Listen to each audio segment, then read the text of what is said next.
Hello everyone, welcome back to another video. So there were reports in Israeli media a couple of days ago that the Israeli Air Force is conducting drills to prepare for something very big. There are two options for this military drill that the Israeli Air Force is conducting. Number one, an expansion of the war in Lebanon, or number two, actually going ahead with the campaign in Rafah that they've been talking about for such a very long time. However, this is coming simultaneously with another report that we've had in Haaretz about a military commander actually quoting the spokesperson in the IDF saying that until this moment we haven't received instructions from the political class to go ahead with a Rafah invasion. We haven't received clarification, authorization from the leadership in politics in Israel to go and invade Rafah. They've been talking about it for several months, yet they're not going ahead with it. And today, just today, Channel 13 in Israel, they said that the Biden administration asked Israel to send US commanders to join their Israeli counterparts in the planning for the invasion in Rafah. So not only is the US not happy with Israel's plan to go and invade Rafah, they're not trusting with what they're going to do. They have no trust in Israel, in the Israeli army, or in the Israeli prime minister or the government.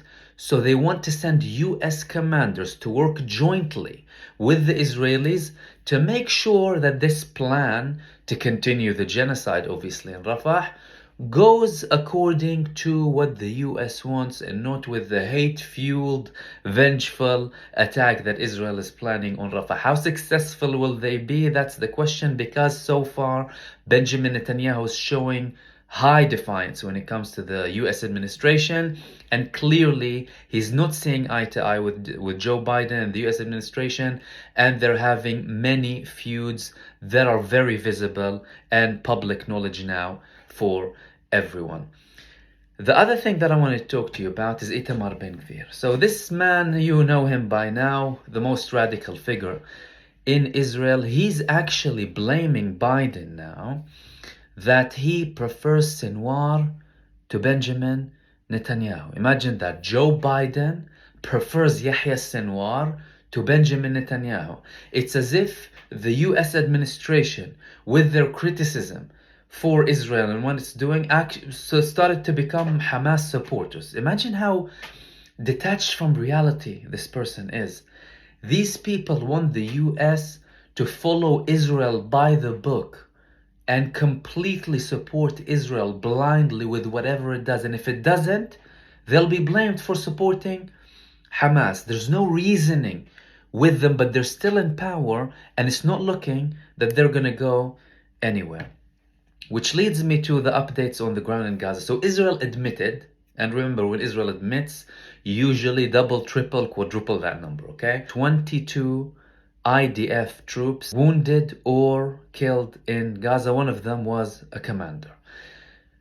There have been many intense battles near Al-Shifa Hospital. Ever since Israel's massacre a few days ago, they are still fighting to take control of the whole of Al-Shifa Hospital, but more and more battles are happening surround Al-Shifa Hospital, including from Al-Qassam Brigade, Saraya Al-Quds, and Kataib Abu Ali Mustafa. One very interesting development that we're seeing so far since this battle began, Al-Aqsa flood, Al-Qassam brigades, they usually use the Yasin 105 RPG warhead, right? Saraya Al-Quds, the armed wing of the PIJ, they usually use their traditional RPG warhead. Now we saw Saraya Al-Quds using the same weapons that Al-Qassam used. This is something that we haven't seen before. So clearly the resistance movements are coordinating to make their attacks more effective against Israel, and Hamas is sharing that wealth of knowledge when it comes to their productivity in their weapons to their comrades and their allies in the Palestinian resistance. The other thing that I want to talk to you about is an interesting report that came from Israeli Sheba Hospital, right? They conducted a study and they found out that 60% of soldiers, of Israeli soldiers who went to Gaza, suffer from some sort of a brain injury. Concussion, memory loss, severe behavioral changes. The interesting thing about this research is the fact that many of these injuries, according to the study of the hospital, they weren't detected when they had MRI scans. So they only found that out due to their extreme behavioral changes. Severe mental health changes, severe behavioral problems. They started to witness that in these soldiers. They made further studies and they found out that 60% of these soldiers who left Gaza are severely wounded mentally, and they have many brain problems and issues to do with their mental health. Which leads me to one of the main things that I wanted to speak about, actually, the resignation of the senior official in the US State Department, Anel Shalin. So she posted an article in CNN. This is not the first person, this is not the first official from the Department for State that resigns. We had Josh Paul in the early days of this war, and his criticism was the fact that the US is actually selling weapons to Israel that's committing this genocide in Gaza. However, Anel Shalin's article was quite interesting. Obviously, you have a fresh figure coming out from this administration that's supporting Israel blindly. Although they obviously have their differences, but they're the enabler. They're the massive country that supports them with everything that they need. In her article, she said she is unable to serve an administration that enables such atrocities, highlighting the death toll, starvation, and the genocide. Another important note she made, she said her colleagues told her, "Speak for us," signaling that there are people in this administration who don't have the guts to go and speak out and have a full public resignation stating that we're against this genocide.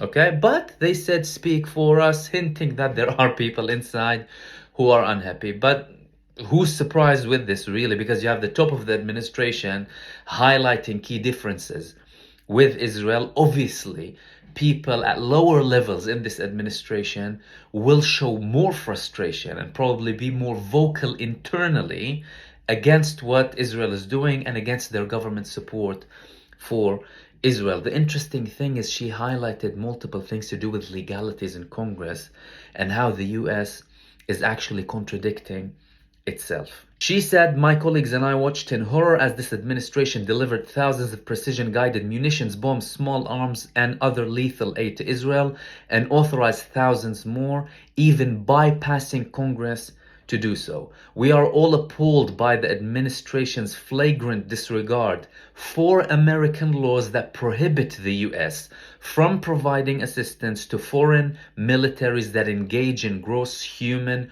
rights violations or that restrict the delivery of humanitarian aid." The Biden administration's own policy states, quote, "The legitimacy of and public support for arms transfers among the population of both the United States and the recipient nations depends on the protection of civilians from harm, and the United States distinguishes itself from other potential sources of arms transfers by elevating the importance of protecting civilians," end quote. Yet, she added, "Yet this noble statement of policy has been directly in contradiction with the actions of the president who promulgated it." She added, "Some have argued that the US lacks influence over Israel. Yet, retired Israeli Major General Yitzhak Brik noted in November that Israel's missiles, bombs, and airplanes all come from the US. Quote, "The minute they turn off the tap, you can't keep fighting," end quote. He said, "Everyone understands that we can't fight this war without the United States, period." Again, that's according to retired Israeli Major General Yitzhak Brik that she quoted. "I am haunted by the final social media post of Aaron Bushnell, the 25-year-old US Air Force serviceman who self-immolated in front of an Israeli embassy in Washington on February 25th. Many of us like to ask ourselves, what would I do if I was alive during slavery or the Jim Crow South or apartheid? What would I do if my country was committing genocide?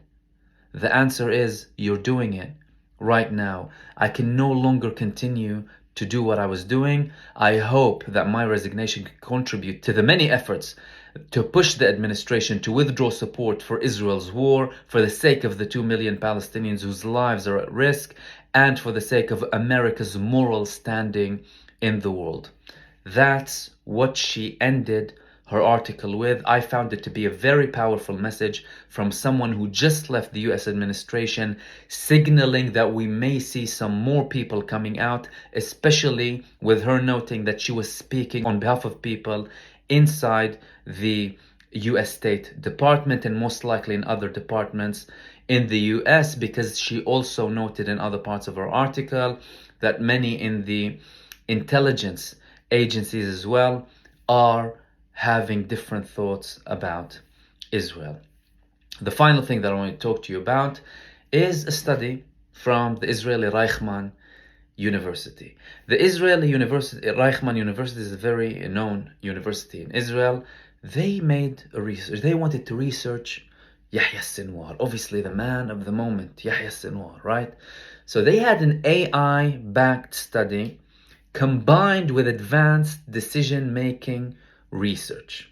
Okay, they studied the decisions that Yahya Sinwar has been making, 14 decisions that he made very recently. What did they conclude? So they want to study what Yahya Sinwar thinks, how he thinks, because everyone's, criticizing the judgment of Benjamin Netanyahu, saying the man has no rationale, he's unreasonable, he is in feud with the biggest supporter of Israel, the US, and he's making Israel very neglected, very secluded, very much a pariah state that is unwanted and that is untenable.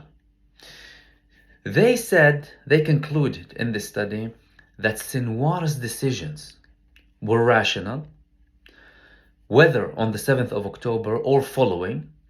One of the main things that it found is that Sinwar does not rely on Israel or Western points of view when making decisions. So despite all of the military pressure, all of the political pressure outside, everyone pressing on Hamas, right?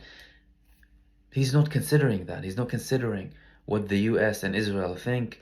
He is engaged from his own ideology and belief that's related for the Palestinian people. He is restricted. He focuses on the ideology of Hamas and aims that are aligned with the Palestinian people. Other conclusions showed that he made correct decisions when it came to Hamas leading the resistance path, staying in power, and focusing on releasing the Palestinian prisoners. And these were the main things that I wanted to talk to you about tonight, and I'll hopefully see you soon in the next video. Take care.